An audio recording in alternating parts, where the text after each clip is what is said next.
Hey everybody, welcome back to 429, where we honor the truth in your story and the softness in your becoming. I am your host, the one and only Aliyah Cherie, and today's episode is for those who've been redefining what friendships really look like. Today, we're taking a deep dive into the pressure to maintain large, performative friend groups and the power of choosing fewer but deeper connections that nourish your growth. You've seen the squad goals posts, the matching fits, the smiling brunch selfies, the endless group chats, but maybe you felt something quietly shift inside. The realization that intimacy isn't about numbers, it's about connection, depth, safety, and reciprocity. This episode is called No Squad Required, and we're letting go of the pressure to be surrounded and instead choosing to be deeply seen. We're talking about why fewer soul nourishing friendships are often more healing than a curated crew. Because sometimes it's the one friend who knows your healing playlist and checks on your spirit, not your socials, that holds you in the most sacred ways. So whether you're growing, releasing, or rediscovering what friendship means to you, I invite you to lean in. Let's reframe what sisterhood looks like on your own terms. 429 with Aliyah Sharif.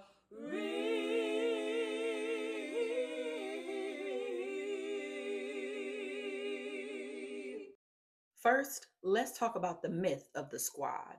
We've been sold the idea that friendship has to be loud and photo ready, but some of the most sacred connections happen off grid in group chats with two, not 20. You don't need a squad to feel whole. Hello, I am squad, okay? Pop culture, for example, loves the image. Five women glowing under golden hour, coordinated outfits, drinks in hand, and an unspoken promise that this kind of togetherness is the goal. Squad goals, they call it. Friendship as an aesthetic, loud, visible, enviable. But the truth? Sometimes those curated crews leave us lonelier than we'd ever admit. I remember a season in my own life where I was surrounded by people, always an invite, always tagged in photos. But the group chats were chaotic, and the check ins, surface level at best. When life got heavy, I realized I had a crowd, but not a circle. And that shift woke me up. I started noticing the quiet magic of the one friend or the few friends who called without needing a reason.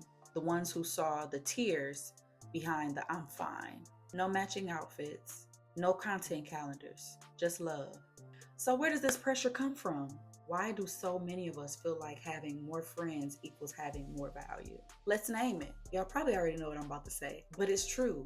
Social media, number one. These platforms weren't just built to connect us, they were built to curate us. And friendship became a part of that aesthetic. We post group shots, we tag the whole crew, we share birthday collages with captions like, couldn't live without y'all. It starts off meaningful, but over time, it can feel performative. You begin to wonder, do I truly feel held or well photographed? Then there's the internalized validation, the idea that visibility means worth.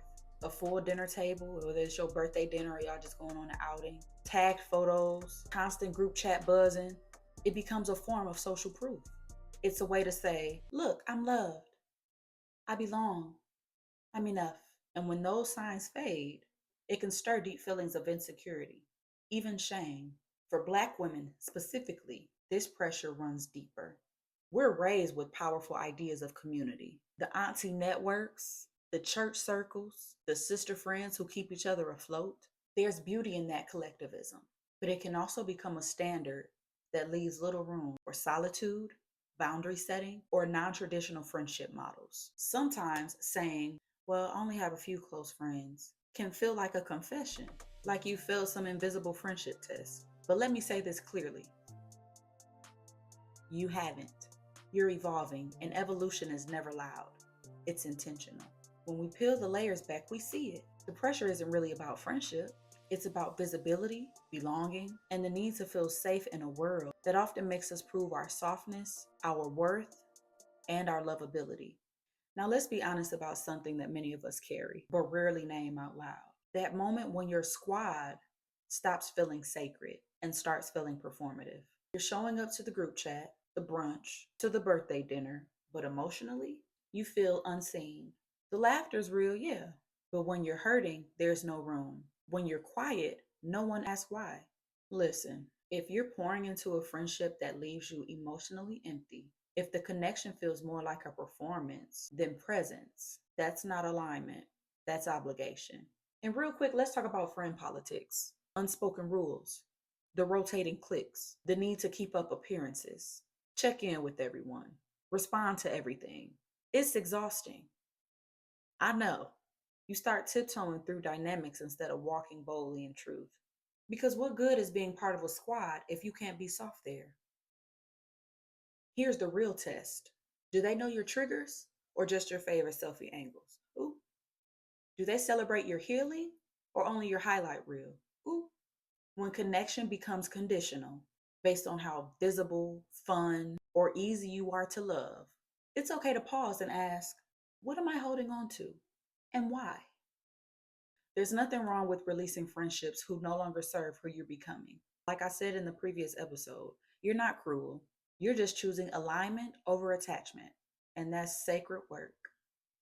Let's talk about the beauty of small circles. Not because you're closed off, but because you're intentional. There's something so sacred about those ride or die friendships. The ones where someone actually sees you, like really sees you. When you're quiet, they hear it. Ah, thank you. I'm sorry, that one hit me on my chest. When you're winning, they cheer without comparison. And when you're slipping, they lovingly hold you accountable. It's easy to think intimacy requires a crowd. But truthfully, intimacy, I believe, thrives in smaller circles. It's in the late night voice notes, the gentle texts that say, you crossed my mind. I was just thinking about you. How's your heart? See, these aren't just friendships. And in a world that constantly asks Black women to be strong, available, and performative, quality connection offers softness. It makes space for joy, for growth, for stillness. So as you step into your soft life, ask this: who's stretching my spirit? Who's loving me without needing a filtered version? Because one soul sister who prays with you, checks on you, and celebrates you is worth more than 10 brunch buddies who don't even know your middle name.